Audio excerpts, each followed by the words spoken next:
Halo rakyat Indonesia, tahu nggak bagaimana proses selanjutnya surat suara setelah Anda melakukan pencoblosan dari TPS masing-masing di pemilu tahun 2019 ini? Prosesnya panjang loh, bahkan memakan waktu 1 bulanan. Penasaran? Yuk bahas. Sebelumnya subscribe dulu ya biar makin tahu.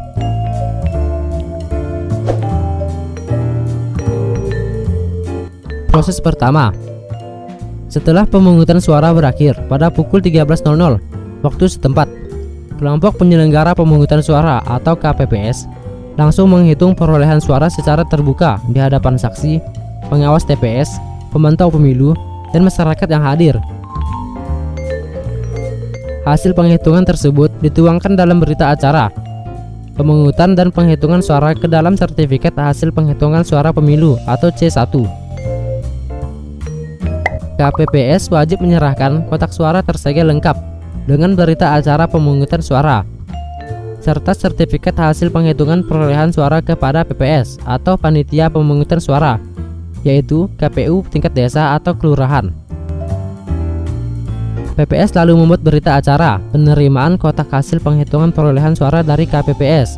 Berita acara dan kotak suara tersebut lalu diteruskan ke panitia pemilihan kecamatan atau PPK di hari yang sama atau maksimal 3 hari. Proses kedua, rekapitulasi suara di kecamatan oleh PPK dalam jangka waktu 18 April sampai 5 Mei 2019.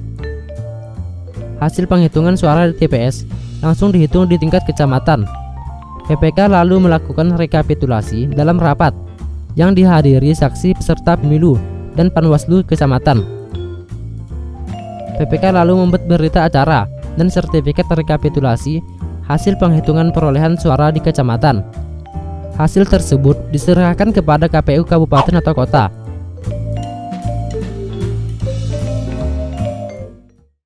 Proses ketiga, rekapitulasi suara di KPU kabupaten atau kota dengan jangka 20 April sampai 8 Mei 2019. KPU kabupaten atau kota melakukan prosedur serupa seperti di tingkat kecamatan yang harus dihadiri saksi peserta pemilu dan Bawaslu kabupaten atau kota.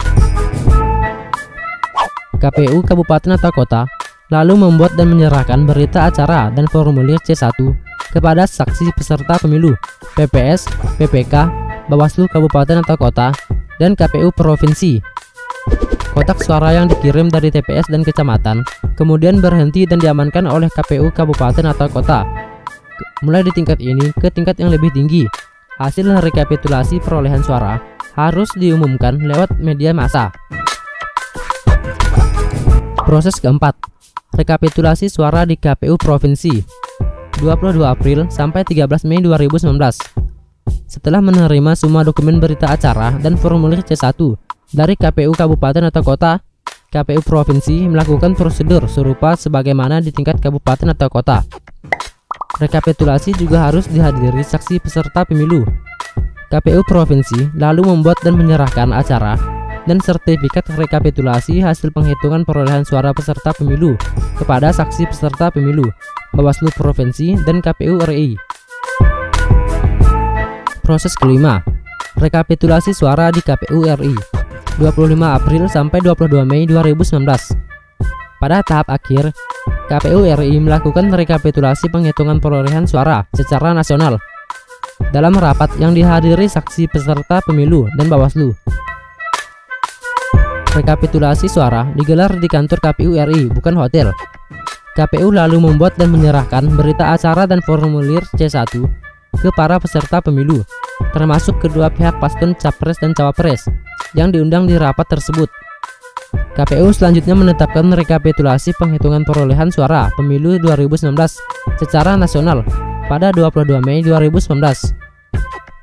Nah, begitulah proses panjang selama 1 bulanan, bahkan lebih, tergantung kendala yang dihadapi untuk bisa menetapkan secara resmi hasil pemilu tahun 2019 ini. Sekarang sudah tahu kan? Jangan lupa subscribe ya.